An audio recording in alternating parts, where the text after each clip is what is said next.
for or against. Yeah, indeed. Pantheon getting kicked out as well. Both the Odd One and Dominate have been putting that one in their pocket for a little bit of play time. LeBlanc does not see anything as we come in to our second game of the day. Yeah, plenty going to be available. There's a lot of threats coming up from TSM. They, much like Cloud9, maintain a very standard champion roster.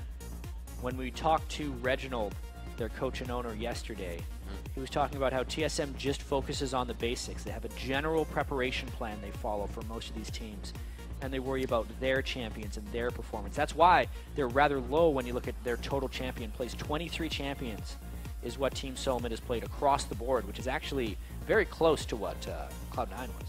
Yep. Vi, the last ban that is going to be coming out. So now it is the pick to go in. Boom. The Lulu. Do it. Could be the one you see Dyrus. Do it. Few words of wisdom, but he says yes, we will lock that in. See how Bjergsen's practice has been going. Unless it's a Lulu support, it could be very unlikely. Xpecial hasn't most likely a Lulu made his way to Lulu yet. This split. Yeah. So that will be the first Lulu game from Bjergsen. He's had to play against it a lot. If you're a high elo solo queue player, Lulu's in the game for about the past week or two. I wouldn't be surprised to see the Andy coming in with the Thresh quickly locked in for St. Vicious. He was the one in that video saying, well, with everybody of the supports, Thresh is the playmaker.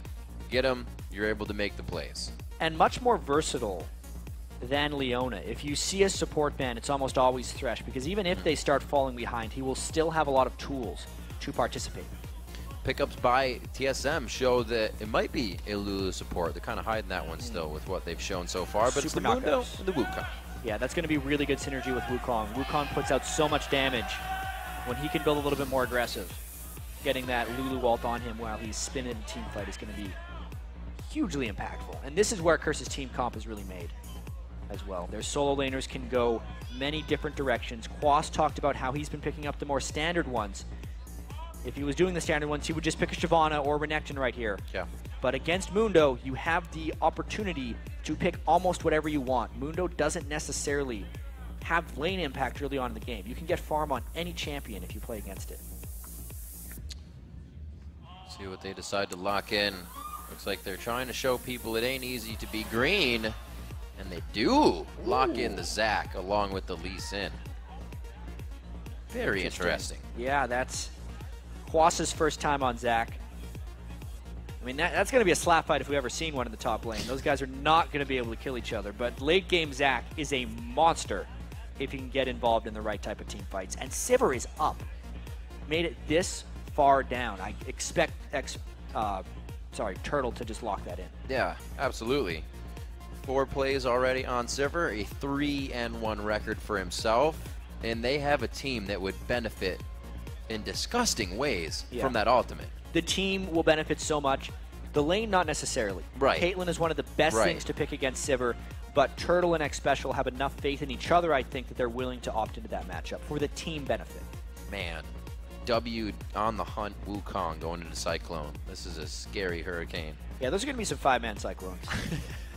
Just because the Lulu move speed scales with ability power. Jeez. It has the potential to look very silly. It looks scary. But as much as they can use this composition, it can also be used wrong. Team SoloMid coming off a loss. Not saying it's going to happen again, but we'll see if they can readjust to that and just show everybody that it was a mistake. Just a little mistake. Voibo's Yasuo, though, has been really good in the past. He's 2-0 on that champion. Had a lot of success. Combined with a very tanky team. I Will Dominate's Lee Sin is going to be very interesting to watch as well. Lee Sin will be looking to counter jungle Odd One a lot early. That's generally how that matchup goes. Lee Sin tries to find Wukong in the jungle around level 3 or 4. I see a lot of early game impact in this game to see whether Curse can shut down the Odd One's Wukong. Because if they can't, just the move speed he's going to be able to get, it's going to wreck Curse in team fights. Team SoloMid definitely is going to have zone control when they get to that dragon fight. This whole fight and dive and just dash around team of Curse. We saw Voiboy on that Yasuo before, like you said, 2-0, but he got his kills from that. Roam to the bottom lane, focusing on the other team's AD carry as soon as possible, as soon as he hit 6. So nothing really came from his mid lane but safe play, and then he was off and running. Yeah, we'll see if Voyboy can start making some big plays against Bjergsen. You know, the toughest matchup you would have to. We just saw that MVP piece about Bjergsen. Everyone say, yeah, Bjergsen's straight up MVP. He wins 1v1. And with Lulu, who is, if he's practiced her enough, just an absolute monster in 1v1 situations. If Lulu's not getting banned with the current trend of the LCS, we're going to be seeing a lot of her.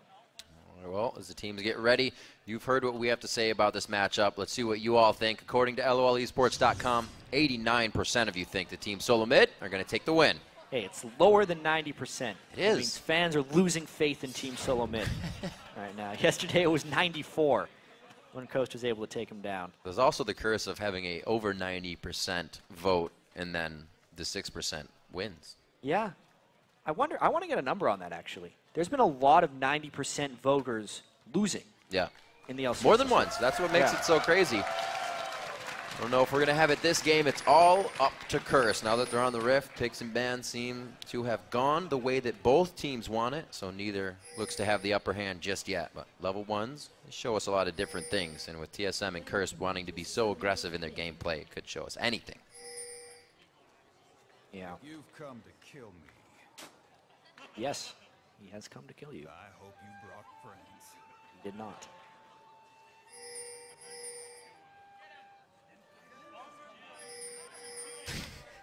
Very calming. It is. I'm just hanging out.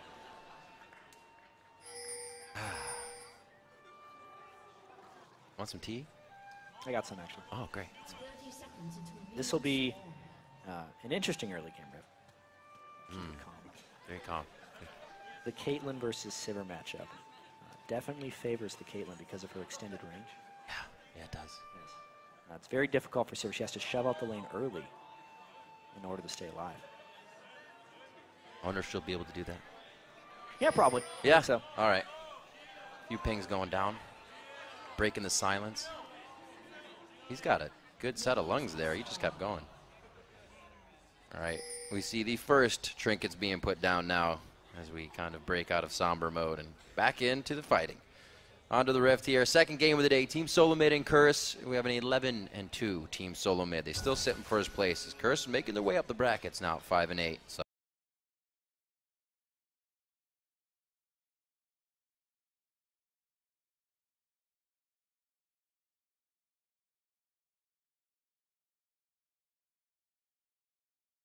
see if they get level 2 in that bottom lane first, as they should. This is the interesting lane.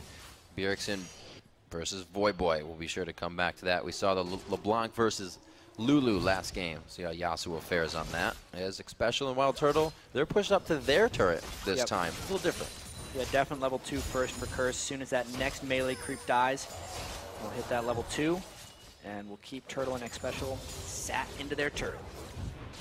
This is perfect. Now you get to see the method and the madness of the support last hitting, and then Wild Turtle trying to get the auto attacks in. We'll see how this affects. Already 11-6 in that CS, so they're getting it down a little bit. Multiply that by the next 5 waves, and you got a pretty good lead. It can be kind of tricky to last hit a turret with Sivir sometimes, because you want to ricochet things down. Right. And sometimes Ricochet will do a little bit too much damage to a creep. It means the turtle killed on the next shot. Maybe just blow it away as quickly as possible. We'll see how big of a lead Cop and St. Fishes can accumulate on Wild Turtle and Xpecial here, because the team fight pick of Sivir is much stronger, kind of sacrificing the laning phase at the very early game. Right. Cop has always been a very strong farmer, so this will just play to that suit even more for him. Make sure he has good gold, and we'll probably see an early Bloodthirster for his Caitlyn. See what the other lanes have for each other. The Zac versus Mundo lane. Something that, like you said, a lot of wet noodle fighting going on up here. It's going to be a slapfest up here. Yeah. Definitely a good pick by Quas as far as knowing he'll be able to lane. The sustain that Zac will bring will greatly outmatch the damage that Mundo will be able to do to him. Only if we saw some pretty powerful ganks will we see any real action in there. It will all be about trying to deny each other last hits to maybe like sneak in harass or trick the other person to try and harass you instead of getting a last hit. Because it's all about the farm up there. Right, that's what was interesting to me, is usually somebody will take a Renekton versus a Mundo so they can push him to the turret, and then you get that gank really early. But we'll have to see how this Zac works. I'm quite interested to see where they go with it. Zac's late game is very potent, just because he heals himself for a percentage of his max health every time he picks up on those bloblets. Yep. So like late game, he is healing for really large amounts of damage in team fights. And yeah, once again, Mundo is normally the guy who wants to sustain the lane, but that's actually Zach's goal early on in the lane as well, meaning they're completely fine just farming up here. Dyrus trying to be all BM and step on the blobs before Quaz can get to him. Hey, that works now. Yep. There was once a time where the blobs had a really long amount of time before he could step on him and kill him, and it was basically worthless to try and stop Zach's blobs. Not the case on this patch. You shut down that HP. However, is level 5 to 4. Dyrus isn't too far off of that level, though. He's just getting pushed into his lane. Not in any trouble. Dominate looking to get some wards down so they can get vision on where Odd One is, and at least play a little bit of dangerous game here. You know how Odd One, or rather Dominate, likes to be in the face of his opponents.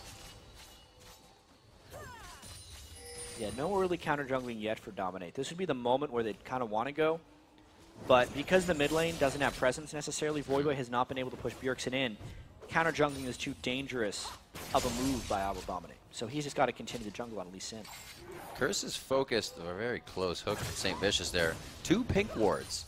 One next to that red buff and one just below Voyboy in that mid lane. Maybe considering the gank they got from saw the Odd One do with Pantheon and Gyrus on Trundle the other day. Yeah, those pink wards I think would have a lot more use if they were against an aggressive early game jungler.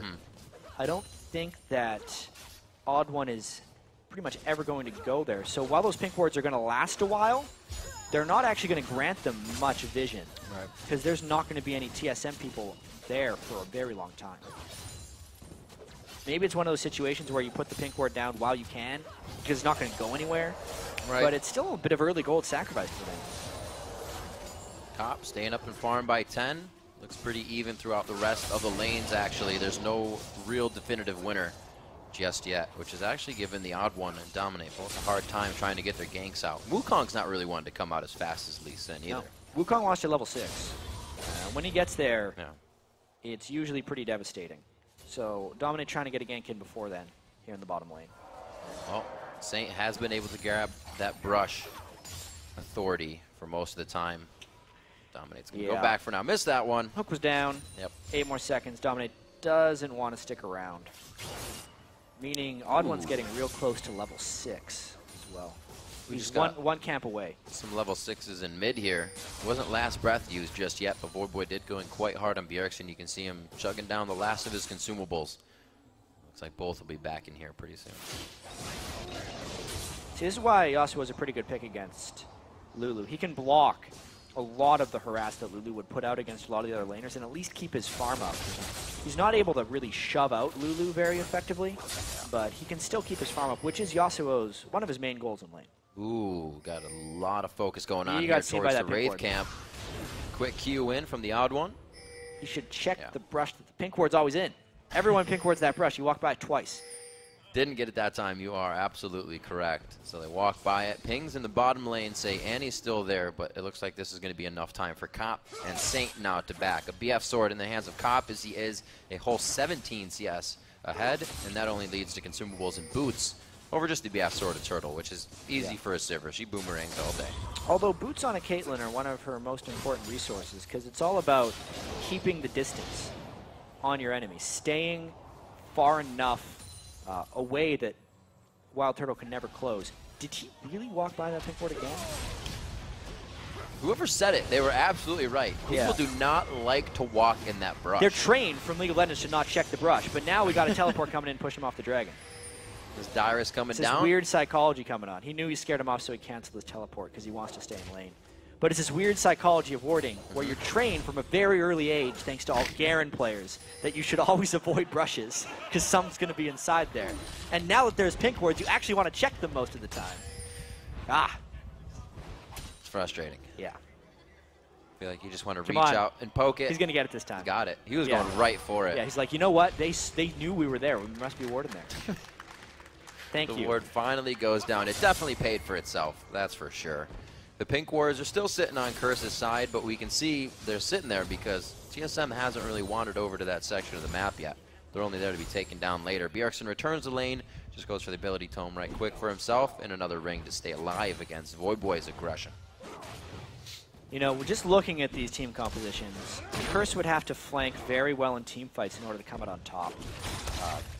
Just the synergy between Sivir, Lulu, Wukong is massive. It's so much AoE damage, but more importantly, AoE damage that can reach whatever target it wants, because they will be so fast in team fights. If the farm fest continues like this between Curse and TSM, and Curse doesn't make any aggressive moves, if I Will Dominate can't become involved on Lee Sin, it will be a pretty solid TSM victory. Curse needs to be able to make action, I'd say, within the next 10 or 15 minutes.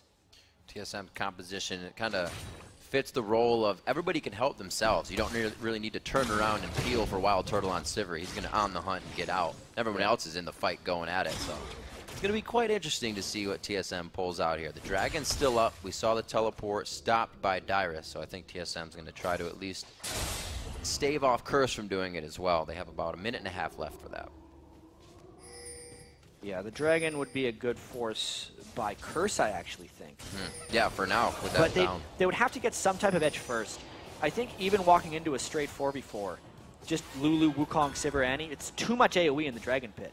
Curse would have to either get a kill in a lane or harass someone down before they can actually go for the Dragon. Even a 3v4 with the Dragon might come out on top for TSM at this point in the game. Lulu is incredibly strong with a blue buff at level 9. Arguably one of her most powerful moments in the game. And especially Annie at level 6, support-wise, the Tibbers is immense as well.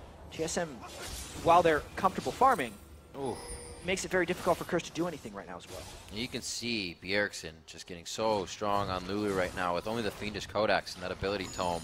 The fact that he can start just poking Voyboy out right now. Yeah. Voyboy doesn't want to build Magic Resist either. He wants to get to a Static Shiv and his Infinity Edge as quickly as possible. But he's going to have to pretty soon.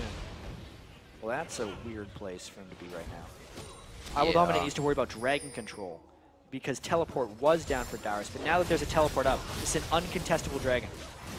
TSM just took. Yeah, that turret in top lane wasn't really in danger of being taken down in any way either. No, not really.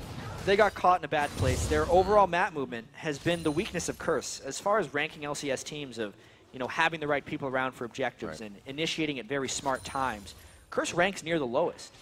They have some good individual play. Their laning can be very strong. They're good at coming back in a lot of games. But moves like that are one of the reasons Curse is stuck with a losing record thus far.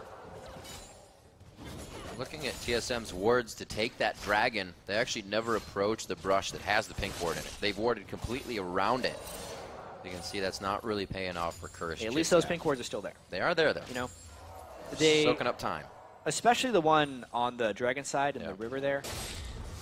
Me pointing at it doesn't really point it out, but it's the one on the lower side of the map. I can see it. Riv saw it. That's the ward that is giving them pretty good vision. They will most likely catch people walking through the river with that ward.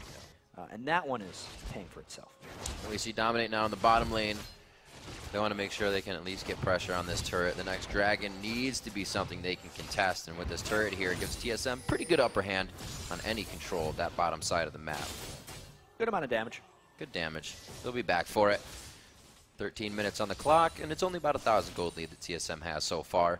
Bjergsen goes for the boots quickly after that Fiendish Codex, so he's just going for a little bit of the build and safety.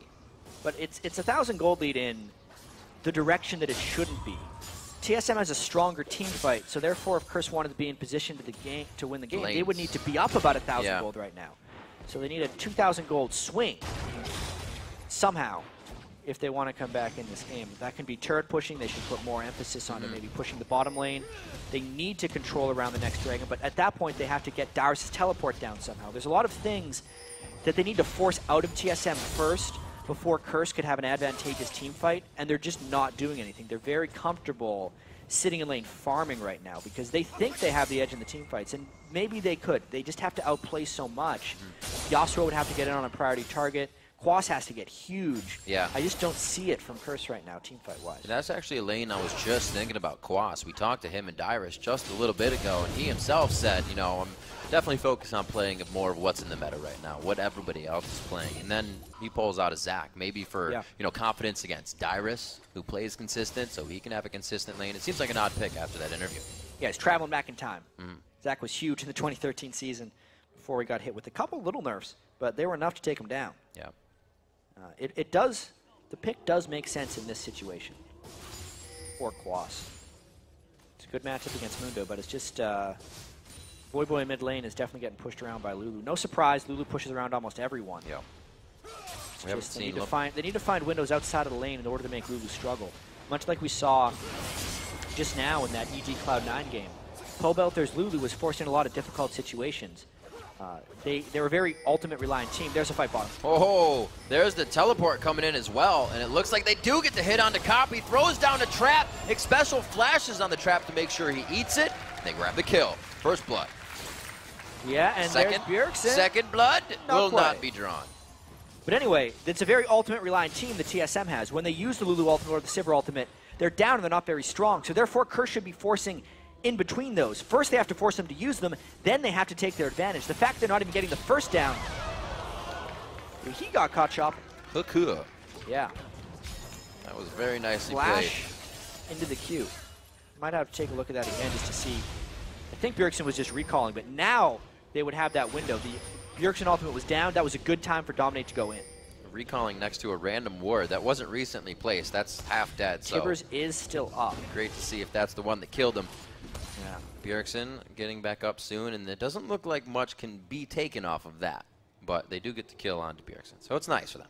Yeah, 1 for 1. It means something. They only lost 1 kill for the Mundo ultimate, the Sivir ultimate, and the teleport. Yeah. Meaning they have windows. And yeah, let's take a look at this. Oh no, so he did place it up. He flashed in.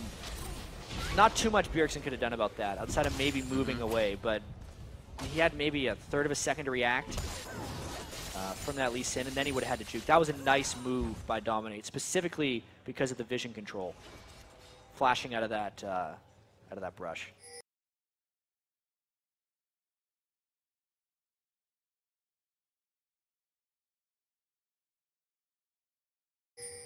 Oh, taking a look at the bottom lane, St. Vicious couldn't do much about that last engagement. That was all about TSM taking control of a very good situation and a nice ward placed behind. Cop goes down, but he's still up.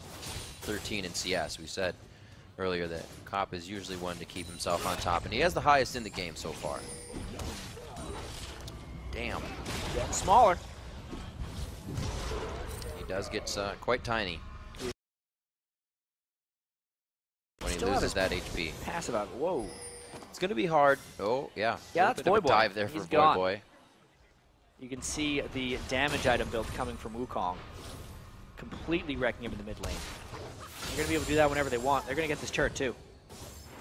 Nothing else needs to happen for Team SoloMid but to go steady with where they are in mid, take down that, possibly head top. Quas's turret is quite close to going down. So is Quas, actually. They're just really going hard on him. Dyrus going past the turret. You can't really get damage on the turret with the Sunfire built. You just take that aggro immediately. So he goes ahead and he's going to start proxy farming. Yeah, good job of him farming in between the turrets. Going to force Dominate up at just the wrong time because Dragon's up soon. He doesn't have his ult or teleport, so he actually oh, he gets over the wall. That was a thick part, too. Nice flash. Oh, dear. He's good. Bad timing again, though. Yep. Look at the Dragon timer. Look where Dominate is. But yeah, let's just check out this fight. Comes in with the stealth. Nice. Double knock-up, no escape. He tried. Burned his flash as well, but that was the chase. There's the fight of Dragon. Oh my gosh, they are all over the place. Good save by St. Vicious. Looks like Curse is definitely trying to work on getting their wards up here. Odd One wants to wait for his ultimate to be back up. Right now, Wukong is at one of his strongest points if he could just get level 11, but Brutalizer plus Spirit of the Elder Lizard basically means that the Odd One can kill anyone from 100 to 0 who's not a full tank at this point in the game, just with how much damage Wukong does. Great time to have a Dragon fight. He needs that ultimate up. It's up. This is so dangerous by Curse. Well, he's only got 2 people to really not focus. You got Lee Sin and Quas with us tankiness. Specials to focus. What a Yasuo picking up 3 and putting them down to the ground. Is it going to be enough? Wow, Turtle forces the barrier actually out of being scared. Odd One tries to clone out, and a beautiful fight coming in for Curse. Bjergsen's forced to run. Oh. Turtle lives from the ace in the hole. I don't think Bjergsen's going to make it any farther out of this fight as he turns to go down by the hands of Curse. All right, so despite the Dragon, they got the Dragon as well in that one because they flayed Odd One back. It was Quas being down there before Dyrus that really turned that fight, and they ate the ultimate as well. Really good job by Curse through and through there. Oh. Not only forcing the dragon, but getting the team fight win afterwards.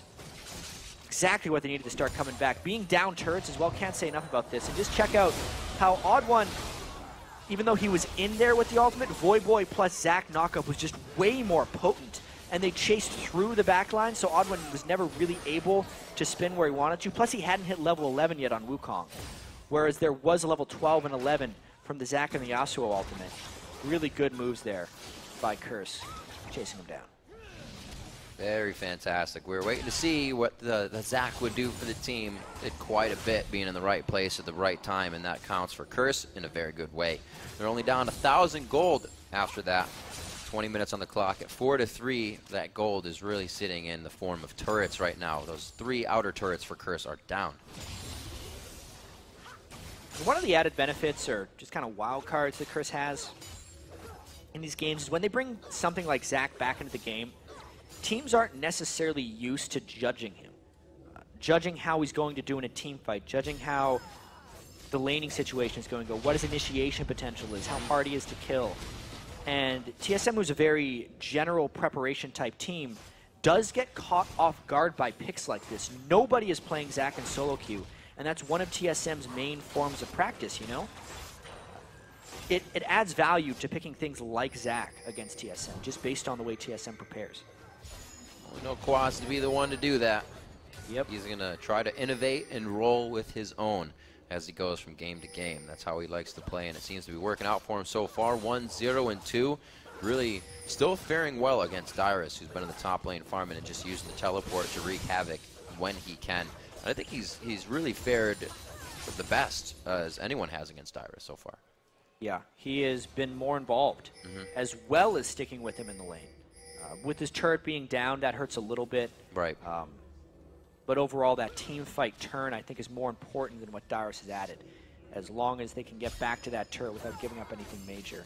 It's very difficult for Curse right now to get anything back in the map, because they're in that really bad situation of being down 3 turrets. It means their jungle is incredibly hard to protect. You can see now TSM oh no, the pink ward. Finally getting that pink ward down. But that was the first time they even went into that spot, so the pink ward really didn't give them much vision control. Ooh. Pie to the face of St. Vicious. He backs off. They're going to get some wards down for themselves. TSM looks to take a little bit more of the map as they get rightfully greedy here. Like special. A little. Oh, I'm wandering in the forest. Look, I'm out of place. He's trying to bait somebody out, but nobody's there to see him. And Curse trying the split push right now by Voyboy. Voyboy needs a little bit longer before he can get into those big items. He's sitting on 1,200 gold right now. He's going to need a bunch more for that Infinity Edge. Curse has pretty good wards, so they're not really biting any of this at the moment. Quaz getting backed up. That's good damage coming from just Bjergsen dodging the hook. And they don't even have wards in this brush. Also notice how smart the Morellonomicon is on Bjergsen. One of the big things that made Zac powerful is the fact that he heals near the end of fights by picking up his Blobblitz. The Morellonomicon will cut that healing in half. This push is great because Voyboy's not near. Nope. Looks like they're going to be able to get this turret. Will they decide to push on? It's all up to them. TSM definitely ahead in the team fight capability here with a bit of kiting. If they were to stay right in the middle of the team fight, I don't know if it's the same result. 23 minutes on the clock now. Still 1,000 gold. Curse has been able to find that one turret, but that's only because Voyboy is out of the fights, trying to get the split push going and get his team back in this. I think it only takes one good fight from TSM to really take a swing out of this game. Just based on Sivir, Wukong, Lulu, all that speed they can add. If they do start turning the tides on the fight, it's going to be just a slaughter in that sense. But Curse as well, having to play from their back foot here. Everything is kind of reactionary to what TSM is doing. Vision control of their jungle itself is low. They're having to push out dangerously just to see if Baron is being taken. Really just trying to survive right now. It's all so conditional. Curse trying to initiate in these fights. We saw it happen at Dragon. If it's on their terms, it doesn't look good for TSM. But TSM's Wombo Com is just going to do the same thing if it's on their terms. Very, very risky right now for both teams to be anywhere out of position. And the risk that TSM is playing with right now is the fact that they can't necessarily tell, but the gold is very close in this game, despite the turrets being up so heavily. meaning that if Curse were to win that one team fight, once they took turrets afterwards, it would be a monstrous swing in the overall gold of the game, and Curse would be up, 5,000 after just one big team fight. Whereas if TSM wins a fight, the map control would just get even larger, and then they can start controlling Baron really easily. It's an interesting dilemma these guys are in. This is a bit of a choke point, though, this next Dragon fight. Watch to see if Odd One can get in with a good Wukong ultimate, and watch who Voyboy gets on. It is very key that he finishes off Wild Turtle here. If we see the fight. There's the speed. Right by the Dragon. Wild Turtle's in the back. He's right in the Dragon Brush, and he takes out St. Vicious immediately. Voyboy goes into the fight onto Odd One and Dyrus, the only ones being popped up. Bjergsen and Wild Turtle are just on the outside, shredding down the HP bars. They only find 2, but a great fight for Team SoloMid. The third in the blobs, rather. Yeah, Saint got absolutely wrecked. Trying to peel. You're not going to peel much if you're dying immediately. No. That was exactly the type of fight TSM needed. And Curse going to be tough to defend that Baron. But yeah, just look, Saint died immediately. They peeled back on him, which meant Quas couldn't get in on the back line, Voyboy couldn't get on the back line. They jumped on Dyrus, as we said, and no one hit Turtle or Bjergsen. They could deal damage freely from the back of the fight, and that's exactly the type of spacing TSM needs. Odd One was moving so fast in that fight. Bjergsen going on a 1v1, and he's going to get the E-Shield for the safety. They get Baron here 26 minutes into the game. They're going to quickly waltz themselves up mid. Looks like they could actually get an inhibitor off of this one. Yeah, I don't know if they're going to get more fights in the open, though. Curse needs to make sure they position right here. What a tough Dragon fight loss that is for Curse. They waited the whole game for that, too. That was their moment to try and come back with all the farm onto Cop. And TSM just ended up getting it after the Baron. Big advantage opened up for them. Like you said, if it's going to be one quick thing for TSM, they're going to take hold immediately. Now 42,000 to 37.5. They take didn't get any turrets out of that. They got it previously in the mid lane. So with that Baron, they're going to easily now be able to take down turrets and possibly Curse taking down Bjergsen. The speed up goes on. Oh, the shield! He easily would have gone down from that headshot. Woo! Very nice lantern coming in. Dyrus is going to be putting a few down here. And I think Cop's going to be able to cut you out, Dyrus. This might be a bad idea. Cop does pretty good damage right now. Ooh, that minion playing block. That's not going to get him either. But still, you can see the threat that Cop can present. Even against a team with Baron. He was trying to get that Baron buff off a few people, but now Curse has to get away. The initiation potential of TSM is too high right now. That's that Cop farm coming into play. 40 higher than anybody else in the game. And he is definitely putting out the damage. He made Dyrus turn around in that situation. He thought it was going to be a 2v1. A little change of mind. He almost took out Bjergsen just before, so they're going to be giving him a little bit more credit. Probably a little bit more dive in the fights. Yeah, Cop, with how quickly St. Vicious was dying in that last fight, doesn't matter necessarily if he can over time do a lot of damage. He'll need to farm up a lot more, 400 or so CS before he can really start dishing out the damage. Mundo is one of the hardest people to shred through, if not the hardest tank to shred through in the game. The flank. This is what you said they needed. Yeah. TSM has Baron right now, though. This would be a very dangerous flank buy will dominate, unless he got the perfect target kicked into the fight. First playing very aggressively outside this turret. They're in danger of losing the game if they lost a team fight here, though. Yep, they got mid lane pushing very hard as well, so that's something that TSM can just fold on over to if this goes well for them. 28 minutes in, they're putting pressure here. Second tier turret. This would be the second one to go down if they get the fight, and they're just using shield after shield to get quick pokes as they wait for minions. Yeah, this could very well be on the next turret. Dyrus just taking the Lulu shield and the Baron buff reach in to not even wait for the minion wave. But now the minion wave is perfectly synced up with the next turret. They're trying to parlay that first turret kill with the second turret kill because they know Cop had to go back to base.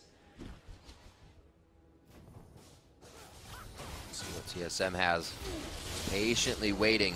I think they're waiting for Curse to really make a mistake here. That's one thing down. On the hunt goes, and that's Curse trying to get into the fight. There goes Voyboy. They got everyone almost knocked up. I think Bjergsen was the only one missed, but 2 kills coming in for TSM. It wasn't enough for Curse, and the focus of Team SoloMid is just on point right now. It was on Cop, and now on St. Vicious for a quick ace and a quick 5 kills. And we said Curse was in danger of losing the game right here. They got the fight on the inhibitor, and this is game rigged.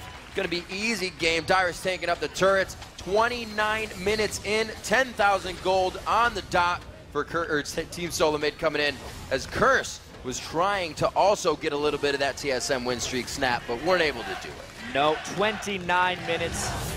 TSM takes it on top. You get the TSM chance. And really, when TSM knows they have an edge later in the game, they're completely confident in just taking it to that moment.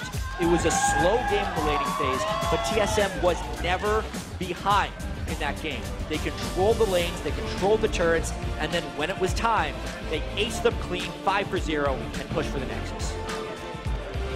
Curse seeming to be a little shooken up that game. That was Dominate's first game on Lee Sin. A little all around the map, too much. Dragon was coming up, we saw him in the top lane a few times. TSM took an